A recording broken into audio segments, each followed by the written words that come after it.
नमस्कार, आप देख रहे हैं दिल्ली ग्लो न्यूज और मैं हूं आपके साथ सपना। चलिए रुक कर लेते हैं आज की बड़ी खबरों की ओर। नेशनल हेराल्ड की सच्चाई बताने के लिए प्रेस कॉन्फ्रेंस। ईडी के माध्यम से ऐसे संवैधानिक रूप से राजनीतिक फायदा प्राप्त करने के लिए कार्रवाई की जा रही है। नेशनल हेराल्ड स्वतंत्रता संग्राम को जनता के बीच ले जाने का काम कर रहा था।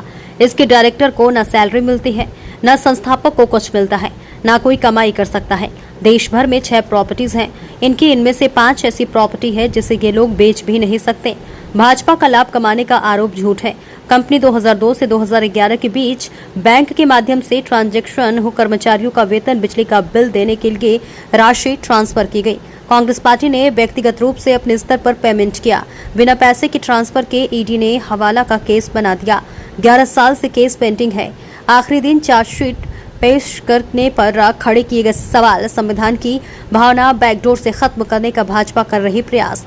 भाजपा को चाहिए था कि नेशनल हेराल्ड को बढ़ावा देते। सरकारी विज्ञापन छापने का भाजपा लगा रही आरोप। सरकारी विज्ञापन तो आरएसएस के अखबारों में भी छापते हैं।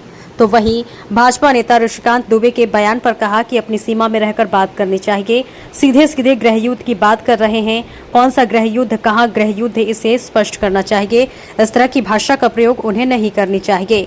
सुप्रीम कोर्ट का अपना दायरा होता है। वे किसी भी कानून के संवैधानिक पद पर सवाल उठाने का उनका अधिकार होता है। स्वागत है, धन्यवाद है कि आप हमारी आवाज़ को जनता के बीच में ले जाने के लिए यहाँ पे आए हैं और बहुत बहुत धन्यवाद आपका।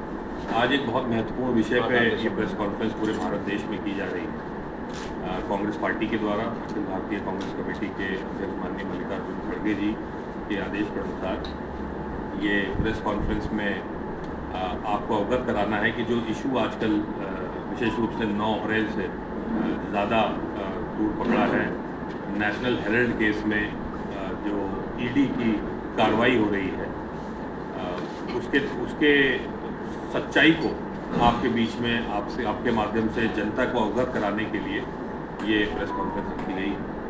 मैं आपको बता दूं कि नेशनल हेराल्ड वाला जो केस है, जिसमें ईडी बहुत तेज़ी से और सरकार, ईडी क्या सरकार, भारतीय जनता पार्टी की सरकार के द्वारा जो निशाना बनाया जा रहा है, कांग्रेस पार्टी के वरिष्ठ जितने भी हमारे नेता हैं, विशेष रूप से संसदीय दल की चेयरमैन हमारी नेता माननीय सोनिया गांधी जी, नेता प्रतिपक्ष माननीय राहुल गांधी जी और तमाम सारे हमारे नेताओं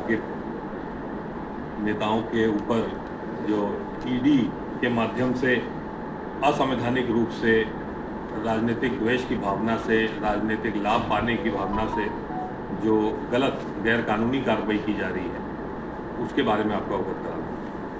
नेशनल हेराल्ड में आपको बता दूं इसके इतिहास के बारे में पहले थोड़ा। 1937 में एसोसिएट जर्नल्स लिमिटेड यानी AJL